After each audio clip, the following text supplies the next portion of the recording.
Hello everybody, welcome back to the channel. In this one today, what we're going to be doing is setting up custom characters inside of Unreal Engine.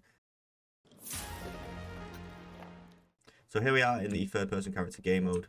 This is just the default game mode where we have our default character and we want to replace this. So how do we do that? Well, we need a character, don't we? So a very popular way to get free characters is to use Mixamo, and we can just go to mixamo.com, go to characters, and we can select any character that you want. If you have your own character, then that's fine. You could still use this method. It'll be the exact same, but we're going to use this racer character. Click download in a T-pose. Once we have that done, we are going to need a couple of animations. So let's just search for idle. And we're going to use this one. Download and without skin. We don't want the skin. Then we are going to need a walk animation. Like this, and we'll use this one. We need to click in place so the character is walking on the spot, so the route is fixed. Download again, and then we're just going to need a run animation. This is going to be a really basic setup, but it will show you the basics of replacing your character. Okay, so let's just search for run, and let's just use I guess this one. Once again, in place, download without skin, and download. Okay, we can now open up our folder, and what we're going to do is just change the name of this character. This will be CH20 or something like that. I'm just going to rename this to Racer, because that is the name of the character in here. And then we can close out Mixamo. Now, once we're in this third person template, we can just go to the content folder, right click, new folder, rename this Racer. So then we're going to go into the downloads folder on your PC. And just drag in the racer on its own. Don't drag in the animations. Then we're going to click use pipeline defaults and import. This should import everything. We can save all just like that. And then we're going to create two new folders. One called racer assets, and another one called racer textures. Like that. And we're going to drag in the textures into the textures. Oops, forgot one. And then the rest can go into the assets. We're also going to need a racer animations. We'll drag stuff in there in a minute. And we need to create a blueprint, because right now in our world settings we have this BP third person game mode and we have our BP third person character. This is what the game mode is currently using, which is this guy right here. We're going to replace that. So we need our own blueprint. So let's go to racer, right click, blueprint class, and character. Rename this BP_racer. Open this up, and we'll just dock this here. In the mesh, we're going to need a mesh so we can actually see our character, and this is going to be the racer that we just imported. With that selected, go to the Z-axis on the location, and type in -90 and do -90 for the yaw as well on the rotation. This will face them the correct way. You always want them to be facing the X value. Right, this is looking good. Now we need an animation blueprint so we can actually get this character moving, but let me just show you quickly. If we was to go into the world settings and change our default pawn class to BP Racer and click play, we won't see anything. We're like inside the character, so let me just eject and show you. Let's move back a bit. We are actually inside. That's because we don't have a camera. So let's just add a camera. So spring arm. This is good for the third person type games. So spring arm, I'm just going to move that up anywhere really. And then with that selected, add a camera. Just like that. And now we have a camera attached to the spring arm. And just do that. Like that, and reset all the values. Make sure we add the spring endpoint to the parent socket like that. Now, when we go into the level, we just drag this in. We can see that we are now behind the character and we're not inside. Okay, that's looking good. Like I said, we need a animation blueprint to get this character moving. So let's go create that. So right click, animation blueprint, and choose the skeleton you're using. Mine's racer, so we rename this ABP_racer. Open that up. And then we can do two things. We can use motion matching, or we can use a state machine. For this one, I'm just going to use a state machine. If you want to look at the motion matching stuff, it's a pretty simple way to add a ton of animations and let the engine pick which one's right. But for this one, we're going to use the state machine. So I'm just going to rename this locomotion, and we're going to also add a default slot like that and hook that up into the output pose. So what's going to go in here is all of our animation logic, which is like walk, run, jump, slide, crouch, anything like that. And then this one is going to be like reload animations and stuff like that, which will play on top of this. But we're not really going to be using this right now. Like, I won't use this in this episode, but it's just always good to add this in. So let's open up locomotion and drag out of here, click state and search idle walk / run like that, and open this up. Now this is where we would plug in the animations usually, but what we're going to do is do something a little bit different. We're going to create a blend space. So we're going to need our animations now. Let's just drag in these three animations: idle, walk, and run. So drag them into this folder. Scroll down, select your skeleton, which is going to be racer, and import. It'll import all these animations, and you can double click just to view them and check everything's okay with them. That's fine. Now if we wanted to, we could go ahead and drag in this idle, hook it up just like this, and you'll see when we click compile, we'll go into idle. But if we click play, we're still in this default, pose, because we need to assign the racer animation blueprint, and you'll see him snap. Okay. Let's just delete this because, like I said, we're going to use a blend space, so we need to create that. Save all, and right click, go to animation, blend space, but we're going to use a blend space 1D, and click racer. Rename this BS1D underscore idle walk run like that, and open this up. This is just going to combine three different animations into one, making our life a lot easier. Horizontal axis is going to be named speed, and it's going to be from 0 to the character speed. To find the character speed, we need to go to the character movement component and search walk speed. So max walk speed is 600, so we're going to use 600 like that. Okay, now when we are at a speed of 0, we are going to add in our idle animation like here.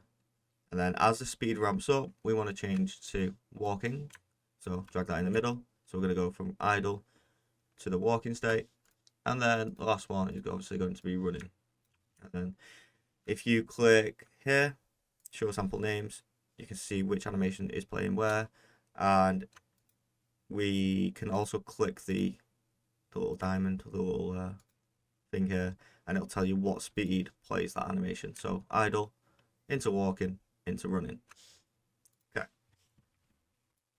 let's close that. Then we can add in our blend space 1D and just hook that up into the output pose. But right now we are at a speed of 0, and there's no way for the animation blueprint to know what speed we are. If we change this to 600, you'll see that our character will start running. So we need to give it some information. Now, how do we do that? We need to go into the animation blueprint event graph and search for initialize, and get the event blueprint initialize in animation, and then cast to the BP racer like this, and hook it up just like that. If we just go into the BP third person character, we can actually have a look at the event graph for that. So where is it? Here, animation blueprint, and look at the event graph. This is basically what we need to do now. And then to get the speed, we're going to get the character, make sure it's valid, get the movement component, velocity, XY, and then ground speed. So yeah, let's go and set it up so we can actually move our character. So let's go into AVP Racer, drag out of here, promote that to a variable, and just add ABP at the end, just so we know it's the animation blueprint variable, and it's going to change the debug to off.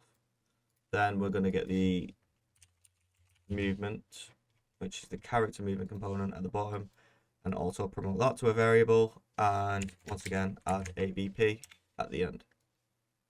Okay, now we have a couple of references to our character. So our animation blueprint can read all of the variables inside here, and it can get information from the character movement component, which is all here. Now, what do we need to do next? On update, get our as BP racer, right click, convert to validated get, and then hook that up into there and compile. So drag out of here, get the character movement component like this, get velocity,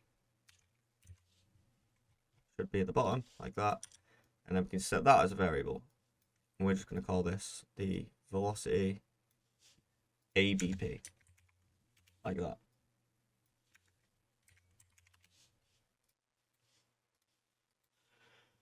Now once we've got the velocity, we're going to search for XY, and this is going to be vector length XY, and then we can promote that to a variable, and this will be our ground speed XY. Put that into there, and now we have everything we need. We can go back to the idle walk run, which is in anim graph, locomotion, idle walk run, and this is asking a question: what is the speed? Well, the speed is our ground speed, so we can just hook it up in and click compile. Now when we click play, we would be moving, but we actually can't because we have no inputs. Now what I could do is go and show you how to set all the inputs up, which is setting up this, which is the movement stuff, like the movement inputs. But luckily what we can actually do is just use all the stuff from the BP third person character. So I'm going to go into the event graph and delete all this stuff, and I'm just going to search for event receive controller change, then get PC. What is the player controller? My bad.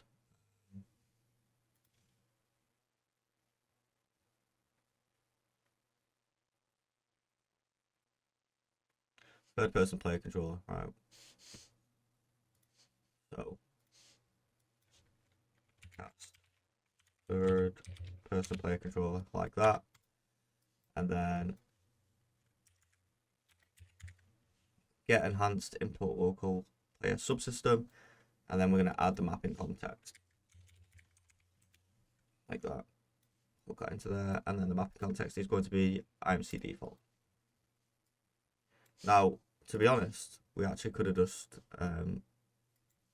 selected all this, copied it, and pasted it. So we'll do that, and it'll give us two prompts. We're gonna create matching function, and confirm like that. Okay. Now we don't need these custom event. We don't need the extra ones, so leave that there. That's all looking fine, but it's got nothing inside it, so we need to add the stuff that's inside, and we can do that by going into here and copy and pasting this, not like that. So the X into the control yaw and the Y into control pitch. Then once again we're going to go into the event graph and search for move inside this move function, copy all this, and go into move and paste it all. And we can hook this up to add movement input, and we're going to hook the X and Y up just like that. So the X goes into the first one, Y into the second one. Should look like this. I've done this a million times on the channel, so that's why I'm just going to copy and paste it this time. So yeah, just let me off for that one. And here we go. We can actually move around with our character. But right now we are moving to the right and it's kind of locked in place, which is not what we want. So we need to just change a couple of settings.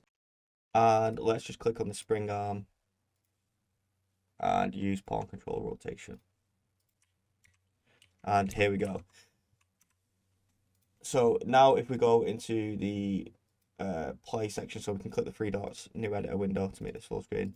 We can now run around and we have all of our animations working correctly. We can run in all directions. And then when we stop, we go into the idle and we move on into our walk/run.